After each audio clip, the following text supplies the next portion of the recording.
Hello, everyone. This is July 11th. It's a big day. Everyone's freaking out about a Bloomberg report that the Tesla Robotaxi event will be delayed for 2, 3 months. September, 2 months. So they're saying instead of August 8th, they're saying October. This has still not been confirmed, but it drove the stock down from about 270 down to 240. So, $30 over 10% drop. So also they say that the anticipation of the August 8th event was what drove the 11-day streak of gains, which I think is misstating it. So we'll quickly discuss this report and why I think people should be calming down about this. With me, I have Randy Kirk. I would be calming down a lot more if I had followed my gut yesterday and sold at 263. But then if you sell, then you have capital gains, right? You have to like deal No, with that. no, it's in the pension. It's in the pension. It's in the 403B. So, Okay. yeah, no, wouldn't have any capital gains. No, I would have not sold the stock, but I did think about selling the leaps. Right. Yeah, so and crazy though, nobody, not a single person that I know of. I can't find a single person who predicted the run up. Mhm. And I only know of one person who yesterday in public on my show predicted a 20 to 30% pullback at any moment could happen Mhm. Right. because of this run up. And a couple of people talked about the fact that it happened before, but Mhm. nobody talked about it happening now. And I just didn't think we had a clear shot to 230 unless we finished above 265. I'm sorry, we Close have to a clear 300. shot to 300 unless we finished above 265. I said it over and over. We had to Right. finish above 265. So anyway, here we are, and it's so interesting that it's being blamed on this 2 month Delay. delivery change in terms of the show to the reveal. Crazy, nuts. Right. Right. So for me, my perspective on this thing is that August 8th revealing a vehicle, because the Bloomberg article specifically says it's because of delays in the prototypes of those vehicles. The prototypes don't move the stock, right? Because we've had the reveal of Cybertruck, didn't actually get production for 5 years, doesn't move the stock. You have always have a blip, but it's not something that sustains. And then there was the reveal of Model Y, Model 3, those things until the production hits and the money comes in, doesn't move the stock. Why I think that this eventually gets to move the stock, but sooner than other people think, is that these Chinese robotaxi companies, and they are getting thousands of vehicles. Several of them already have thousands of vehicles. Okay, Apollo, Baidu is the Google of China, and they have Apollo Go, and they are saying 1,000 robotaxis in Wuhan, one of like a dozen cities that they operate in, that they would get 1,000 of those vehicles by the end of this year. In 2022, AutoX had over 1,000 vehicles. So for China, getting the Chinese company getting a few thousand robotaxi vehicles, especially because they're only paying $40,000, $50,000 per, right? They're not spending 100,000, whatever, doing it. They have lower cost. And if they have to have remote drivers, it is cheaper for them to do it. So they were, Apollo Go was talking about getting to 5,000, 10,000 vehicles next year and getting profitable off of that, Yeah. which would be like maybe 10 times, like getting 100 million rides, somehow getting to profitability. So I think that if FSD is working at 5,000 miles plus per intervention, they would say, not only can I buy your vehicles at only $30,000 to $40,000 a piece, which is what they sell for in China, your Model 3 and Model Y, then they can get them at scale. They can get like 100,000, 200,000 of those vehicles next year. But it has to be Model 3, Model Y, because It's that the scale. yeah, it's at scale. The new robotaxi vehicle would not exist. And Correct. then if it did exist, we had some delay in training the cameras. Just the camera, they're different position on the Cybertruck, so you need to have 12.5 to get it to work on Cybertruck. So there was all these delays of any new vehicle, adapting FSD to it, there were going to be delays, right? So the only way this impacts financials now is if they buy Model 3s and Model Ys with FSD. In response to that. Yeah, so I totally agree that the Chinese thing is big. I don't think the stock market is paying any attention to it. I mean, the investors can't even see that there's an energy business until it hits a square in the face. So the idea that they would be sophisticated enough to be looking at Baidu's statements about what they're doing and cleverly making the assessment that you just did I just don't think there's anybody in the street doing that. Not even the Morgan Stanleys and the guys that are really bullish, I don't think are going to make that jump. Now, I think one of them did. I think Dan Ives might have mentioned the Chinese. So I take that back. I think Dan Ives has mentioned the Chinese, both from the standpoint of licensing as well as from the standpoint of the two current tests that they're doing with Tesla, and maybe even with Xpeng. Was it Xpeng that was just over here? Yeah, Xpeng CEO was over here. Yeah. And he was over here and commented on how good the car was. I look at them as a real likelihood for either licensing. They've just announced that they're going to go full vision and eliminate all these other methods. Well, why would he say that? Does he really think that he's going to get a half a trillion miles of data and be able to use that to manage his own data set? I don't think so. I think there's a real chance he's the guy. Plus, he's so tuned in to the whole area of AI and tech. Right. So he's a hands-on entrepreneur. And they're huge already in the AI space. Right. So I see him as a real possibility. But I think, going back to your original question about the stock being down today, I don't think it had any. Well, okay, did it have something to do with the Bloomberg article? Yeah, it was a trigger, but all it was an excuse. Everybody's got the big run up. They're sitting there just like I was yesterday going, should I? And sure, you had a trigger. And once it starts, well, then everybody's algo comes in and says, sell, sell, sell, sell, sell. Sound like some guy named Jim. Anyway, and so people started selling. I mean, it's still going on. I mean, we're looking, if you look at the technical analysis people, there's a bunch of YouTubers who do technical analysis and Tesla stock. There's the French guy, there's another guy, and everyone was looking at 265. Yeah. It's because he had like 3 trading things where over the last 6 months, something like that, where it was at went to 265, went up, or it hit 270, went down. So that's the resistance zone. You just run straight across your chart, and then 265 was resistance. It got to 268, it got to 271, but it was only holding it for 2-3 hours. So people who don't know about technical analysis is you have to get confirmation, you have to have not a false breakout, you have to hold a daily over the number, ideally hold a weekly over the number, and then you beat the number and then you form it into a support, right? Which is just all psychological thing about the tug of war between sellers and buyers. So the buyers had done the Herculean task of moving it up from 180 up to 265 in nearly a straight line. Right.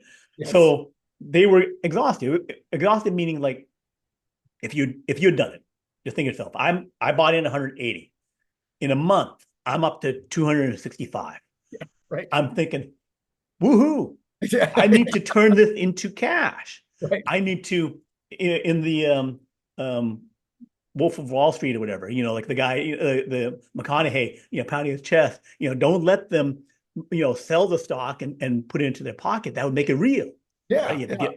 But a lot of people do that. So I'm short-term trading. I need, if enough, you have some who hold, but if a third decide I got to cash out, they're looking at any reason to say, okay, momentum has stopped. The swing is over. And so I'm going to cash out. Yes. So that's how I see this particular move. Now, I also believe that the run-up was heavily due to 8.8.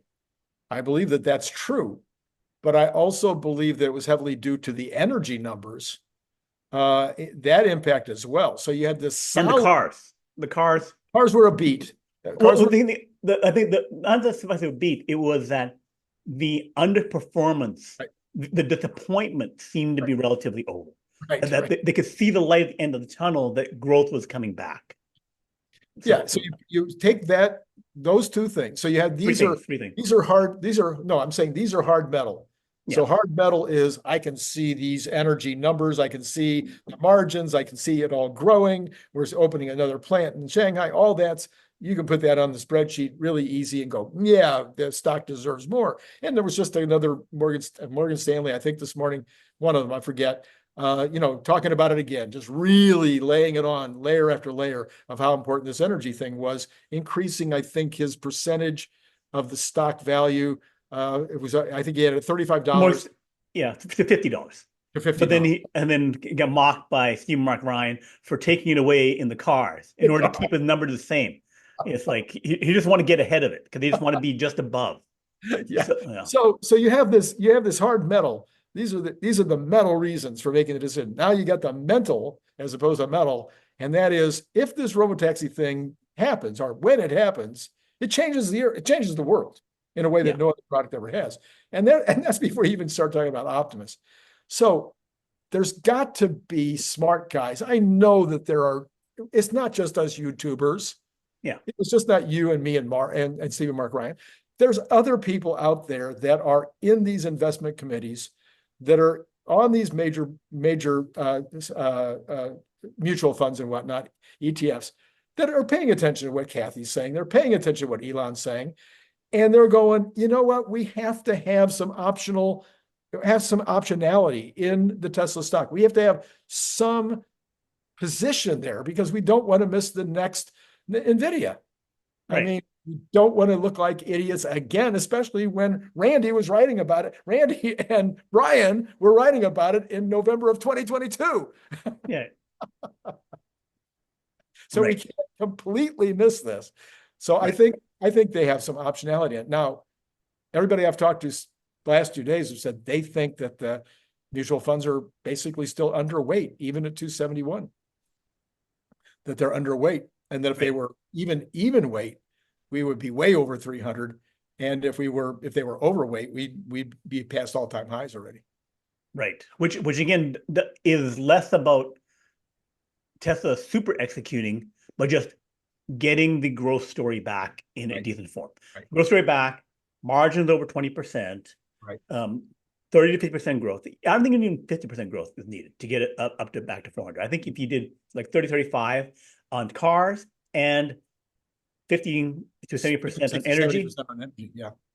those things are enough. You wouldn't even have it at Robotaxi. Having the vehicle, 2.5 vehicle, the hybrid, not fully unboxed processed vehicle, having that and having some Robotaxi vehicles and Robotaxi trials to know, okay, that's in process. Because none of them think it's going to happen soon anyway. Even a bunch of bulls, not 1 2 years.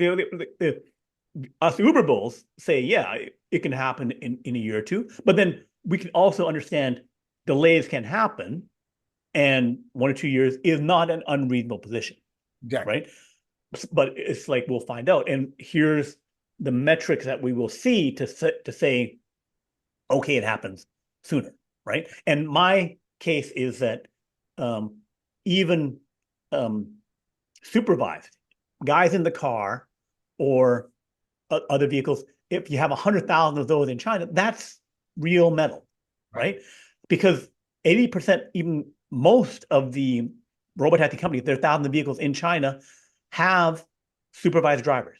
Right. Only AutoX in 2023 March got permission to remove the driver, and they only did part of the time. Apollo got permission shortly thereafter, and they got to remove some driver. But when a MSNBC person went over there, 4 out of the 5 vehicles had a driver in it. Right. So having a safety driver is no big deal. You're still a legit robotaxi company with a safety driver, and all the FSD people, car owners, are the safety driver. Right. But then getting it to a company being the thing with safety driver is, again, fine. You can have this phase, and it can be a while, but will move the stock and the revenue and the earnings before you remove the safety driver. Once you're in official wide-scale trials. Right. Yeah, and as far as the stock, I think probably, probably we could test 225, Yeah, 225, 220, somewhere around there. We could test that. I yeah, don't think we test 200. I think that that'll be it. yeah, And that might take a week. We've got earnings coming up a week from Tuesday. yeah. So we could be at 225. We could be at 235 at, going into earnings, or we might start creeping back up again Like a day uh, or two before. a day or two before in anticipation of what might be said at earnings. So it's a hard call right now. It's going to be a little sloppy. By the way, there was another factor today that I really think we would be remiss if we didn't mention. We had the CPI come in with a very, very, very strong beat. And therefore, now we have 87% of the economists or the people that are being polled say that we're going to have a reduction by the Fed in the September period. The bond market went crazy and yields dropped like 12 points. What was interesting in the yield drop was that the inversion dropped below 33. Mhm. 3 basis points. That has not happened. At least for a year. I've been following it day by day for a year. It has not been below 33 for a year. I dropped down to around 25.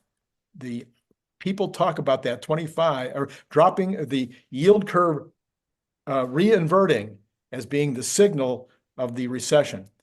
Mhm. So that maybe that something happened this morning, though. Selling the news, not sure, but way before Tesla started falling, Tesla went up as the rest of the Magnificent Seven dropped like a rock on the CPI news. So Mhm. that's another element that was taking place here. We had Apple down 4 and Nvidia down 3. I mean, they were all down big numbers, and the Nasdaq was down a couple of hundred on the CPI news. That's when the Bloomberg news hit, and then Tesla also dropped. So there was a frothiness in the entire market, which I've been talking about for about 3 weeks. I really feel like the entire market needs a 10% fallback. And so there's a frothiness in the market. There was a frothiness in the Tesla stock. And at some point, people take profits, just like you Right. just said. At some Right. point, you go, yeah, I'm going to grab it. Okay, so I think we covered it. So basically, the 2 month delay, no big deal. It No big wasn't deal. going to be money based on what their argument was anyway. My argument is that it's the FSD software, which we know the FSD software improvement was very delayed based on what Elon was saying. Again, not a surprise. But Right. 2 month, 3 month miss on 12.4, 4 or 5 months miss on 12.5. You're still getting there within, like 6 months, right? Right. And I think that would be the trigger for serious, and now it's happening. Just like energy, we thought it would happen earlier, it happened later, and then now it's happening, and it's having real financial impact, Right. bigger than what people thought. We'll find out how big on the 23rd to have better models. So the things can happen. The delays, various things are not under total control. But the bull case of when it does happen, it's a big deal and it could be faster, I think is valid. And the other thing would be that a comment I want to make is that, yeah, we said the up and downs happen. Even we both say it's not all a straight line. It's going to pull back. And then when things get really big, like with Tesla bot and something like that, with Robotaxi, because the recognition of this is monster is so much, then you can have big swings. Just like Nvidia, Right. it's upped its income by like 10 times. Everything's happening. AI is happening. Everyone's saying it's happening, but then they still have like a 20% pullback. Right. And they can have an even bigger one. Right. So the pullbacks will happen, and it'll be good. Right. Right. Yeah, I think that's well said. Yeah. Okay, so I think that's it for today. We'll have a bunch of other videos that'll discuss more about Robotaxi, but just wanted to say here's that price action, and here's what's going on. So thank you, and join us for next time.